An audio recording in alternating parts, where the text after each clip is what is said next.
तो हम अपने कैटल फार्म पर आ चुके हैं। तो आज बहुत ही ठंड थी और आप जैसा कि जानते हैं बाइक पे आना थोड़ा-सा मुश्किल होता है। तो चले आए हम आपको अपने कैटल फार्म का अंदर से विज़िट करवाते हैं और आपको दिखाते हैं कि हमारे बकरों की आज सुबह-सुबह क्या कंडीशन है, क्योंकि रात को सारी तेज़ हवा चलती रही थी और हम अच्छे तरीके से उनका जो तरपाल थी उसको एज़ लॉक तो कर गए थे। अभी चेक करते हैं कि जी अंदर की क्या सिचुएशन है। तो चले आएँ।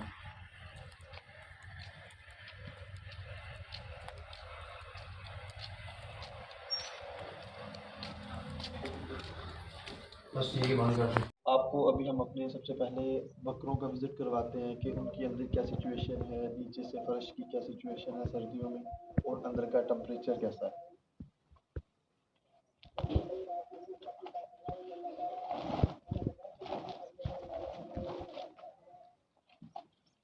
सबसे पहले हम इस तरपाल को इकट्ठा करके एक साइड पे कर देते हैं।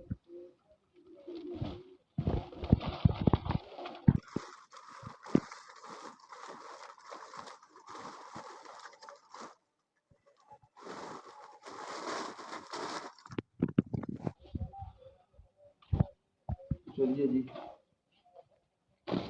अंदर आ जाइए, आपको विज़िट करवाते हैं कि ये फर्श की ये सिचुएशन है कि ये अभी काफ़ी गीला है। गीला इसके होने की वजह ये है इसके कि ये रात को पेशाब वगैरह करते हैं।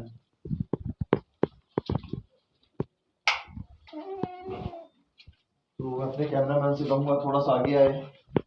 और ये हम इनको रात को चारा डालते हैं जी। ये है सूखा जवा, थोड़ा सा सब्ज़ चारा है इनके साथ, जिसको हम शटाला कहते हैं। और ऊपर मकई और गंदम एज आ हम इनको फीड के तौर पे यूज़ करवा रहे हैं। सर्दियों के लिए गंदम बहुत ही अच्छी चीज़ है। तो ये साइड पे हमने थोड़ी सी तूड़ी इधर ला के रखी हुई है कि रात को जब ये सुबह हम इसकी सफाई करेंगे तो शाम तक ये सूख जाएगा। तो सुबह ये डालकर हम तूड़ी तो इस जगह को सुखा देते हैं। तो फिर जब ये रात को आते हैं तो इनको सर्दी नहीं लगती। ये आप माशाल्लाह देख सकते हैं कि बहुत से ऐसे जानवर हैं कि जिनको कोई फर्क नहीं है, लेकिन कुछ के बाल खड़े हैं। जिन बकरों के बाल खड़े हैं इसका मतलब है रात को उनको सर्दी लगती है। तो आइए अब हम आपको अपने बड़े जानवरों की तरफ लेके चलते हैं। तो अभी हम हमारे जो वीक जानवर हैं इनमें से हम उनको देने लगे हैं ये सूखी हुई रोटियां। इतनी भी सूखी नहीं है ये। और सबसे पहले आपने ये चेक कर लेना है कि इनको फंगस ना लगी हो।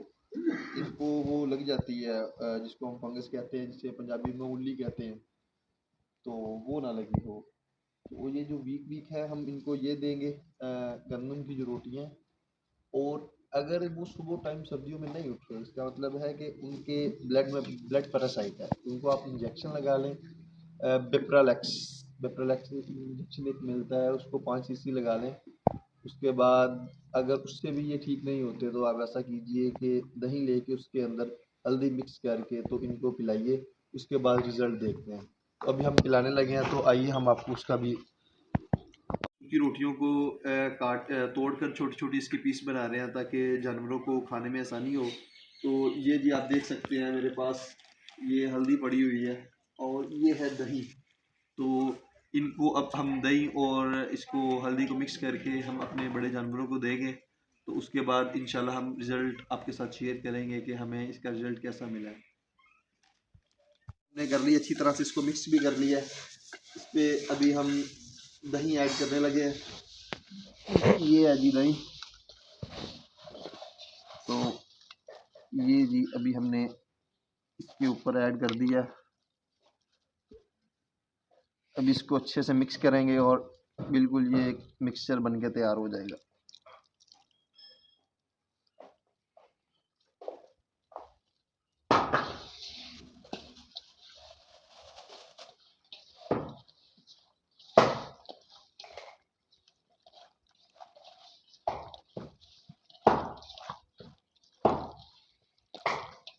तो ये जी अभी हम फीड करवा रहे हैं अपने कमज़ोर जानवरों को।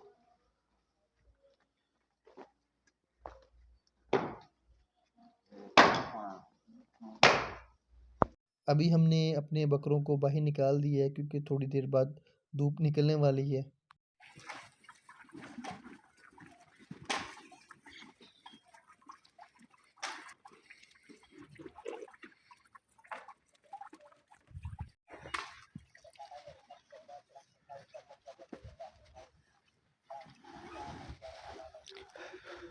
तो ये जी माशाल्लाह से हमने इनकी ये फीड डाल दी है। इनके आगे ये चारा है, इसके ऊपर अभी मकई हमने डालनी है।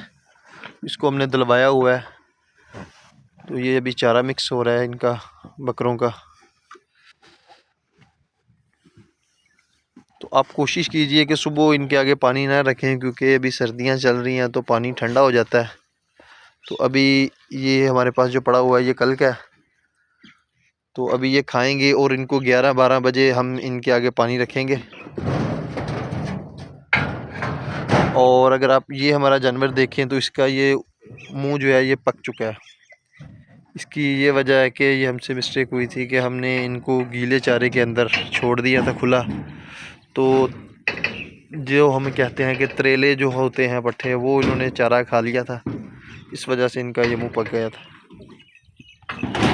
मैं शरीफ रेंज एंड कैटल फार्म की जानिब से आपसे मुखातिब हूँ। तो सबसे पहले मैं आपको बताता चलूँ कि ये हमारे फार्म पे बकरों का फ़र्स्ट एक्सपीरियंस है। हमने ये पहली मरतबा बकरे मंगवाए हैं चक अब्दुल्ला मदरसा के पास मंडी लगती है वहाँ से। ये सारे ही मक्खी चीने बकरे हैं। अगर आप देखेंगे हमारी प्रीवियस शॉट के अंदर, तो हमने अपने बकरों की ये जो शॉट है इसको अपलोड किया है। तो आप अगर वहाँ पे देखेंगे तो ये बहुत ही चुस्त और तंदुरुस्त व तवाना थे। अगर आप इनकी अभी सिचुएशन देखेंगे तो ये अभी थोड़े से वीक हैं और ये मतलब अच्छे से फीड नहीं कर रहे। तो आपको मैं बताता चलूँ कि हमसे जो गलती हुई है, हम बिगिनर थे, हमने फर्स्ट टाइम ये बकरों को रखा था। तो हमने ईटीवी की तो वैक्सीनेशन करवा ली थी, लेकिन हमने पीपीआर की वैक्सीनेशन नहीं करवाई थी। तो जब हमने पीपीआर की वैक्सीनेशन नहीं करवाई थी, तो सबसे पहले इनको आते ही इन्वायरमेंट इनका चेंज हुआ, मौसम चेंज हुआ और इनकी डाइट जो थी उसको फ़र्क पड़ा है, वो चेंज हुई। तो सबसे पहले इनको जी डबल नमूनिया हो गया। उसके लिए हमने वंडरसेफ को इस्तेमाल किया, जो कि एक इंजेक्शन है, डबल नमूनिया के लिए इस्तेमाल होता है। उसके अंदर ये 2 इंजेक्शन होंगे, एक ये होगा पाउडर की शेप में, दूसरा ये होगा लिक्विड की शेप में। इन दोनों के आपने एक में मिक्स करके अच्छे तरीके से इनको ये सुबह शाम लगाना है वंडरसेफ। तो इंशाल्लाह ये बहुत ही इसका पॉजिटिव रिज़ल्ट आपको मिलेगा। उसके बाद जैसे ही जी हम वो डबल नमूनिया की वो एक वबा से बाहर निकले, तो हमें फ़ेस करना पड़ा जी इनका डायरिया। उसकी वजह ये है कि इनकी जब डाइट पे फ़र्क पड़ा तो इनका स्टमक थोड़ा-सा डिस्टर्ब हुआ। जब स्टमक डिस्टर्ब हुआ तो इनको डायरिया लग गया। तो उसके लिए हमने बहुत से इक़दाम उठाए, लेकिन उसमें से जो बेहतर इक़दाम था वो मैं आपके साथ इस वीडियो में शेयर करूँगा। सबसे पहले हमने इसको देसी नुस्खे से ख़त्म करने की कोशिश की। हमने जामुन के पत्ते लिए और इनको खिलाने की कोशिश की। कुछ ने जामुन के पत्ते खाए और कुछ ने नहीं खाए, क्योंकि इनका जो था वो हाज़मा वो बिल्कुल डिस्टर्ब हो चुका था। जिन जानवरों ने वो खाए, वो बिल्कुल ठीक हो गए। उसके बाद जिन कुछ हमारे जानवर रह गए थे जिन्होंने वो पत्ते नहीं खाए और कुछ ने खाए भी, वो ठीक नहीं हुए। उन पे ज़रा अच्छा अटैक हुआ था डायरिया का। तो उसको हमने जो चाय हम पीते हैं उसका कहवा जो हमने पत्ती उसका कहवा बनाया, उसके अंदर हमने गुड़ को ऐड किया थोड़ा-सा। उसका कहवा बना के हमने 60 ml पर एनिमल जो हमारा है पर जानवर, इसको हमने इंजेक्ट किया इनके मुँह के अंदर। जैसे ही इन्होंने वो पिया, इनमें से कुछ ठीक हो गए थे, लेकिन अप्रॉक्सिमेटली हमारे 8 जानवर ऐसे थे जो उससे भी ठीक नहीं हुए थे। उनको हमने जी ये सल्फाडिमाडीन पड़ी हुई है मेरे पास, ये पाकिस्तानी 150 रुपए के पास मिल जाएगी आपको। ये 100 ml की होती है। तो आप इसको ये पिला भी सकते हैं अपने जानवर को और इसकी बॉडी में इंजेक्ट भी कर सकते हैं। लेकिन मैं ये प्रेफ़र करूँगा कि आप इस सल्फाडिमाडीन को इनको पिला दें, तो इससे आपको पॉजिटिव रिज़ल्ट मिलेगा। अगर आपका जानवर इससे सल्फाडिमाडीन से भी ठीक नहीं हो रहा, तो मैं आपको बताऊँ इसके बाद आपके पास लास्ट जो बचता है ऑप्शन, वो है जी ये स्कोरेक्स। ये बहुत ही अच्छी दवाई है। ये मैंने अपने फार्म पे मैंने 3 से 4 माह ये यूज़ की अपने जानवरों को। ये छोटे जानवरों को और बड़े जानवरों को मैं 1 साल से यूज़ कर रहा हूँ। तो इसका जो है मोशन, डायरिया वग़ैरह वो बिल्कुल ख़त्म हो जाता है। आपको 1 दिन के अंदर-अंदर इसके पॉजिटिव रिज़ल्ट मिलना शुरू हो जाते हैं। तो ये बड़ी पैकिंग है 500 ml में, आपने छोटी पैकिंग लेनी है। अगर आपके कम जानवर हैं, आपके अगर बड़े हैं, तो आप ये 500 ml वाली भी ले सकते हैं। छोटी जो पैकिंग है 250 ml वाली, वो आपको 3 से साढ़े 300 रुपए की मिल जाएगी। तो ये आपने 50 से 60 ml पर जो आपका अगर बड़ा जानवर है उसको देनी है। अगर आपका छोटा ये बकरा है, भेड़-बकरी है, तो आपने इसको 25 से 30 ml इंजेक्ट करना है इनके मुँह के अंदर। तो इंशाल्लाह बहुत ही आपको पॉजिटिव रिज़ल्ट मिलेंगे।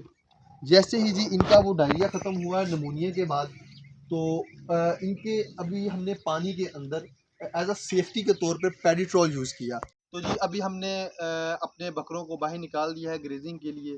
तो आप ये देख सकते हैं कि ये बिल्कुल अभी हमारा जो है तबेला वो खाली हो चुका है, ये जो बाड़ा है ये खाली हो चुका है अभी।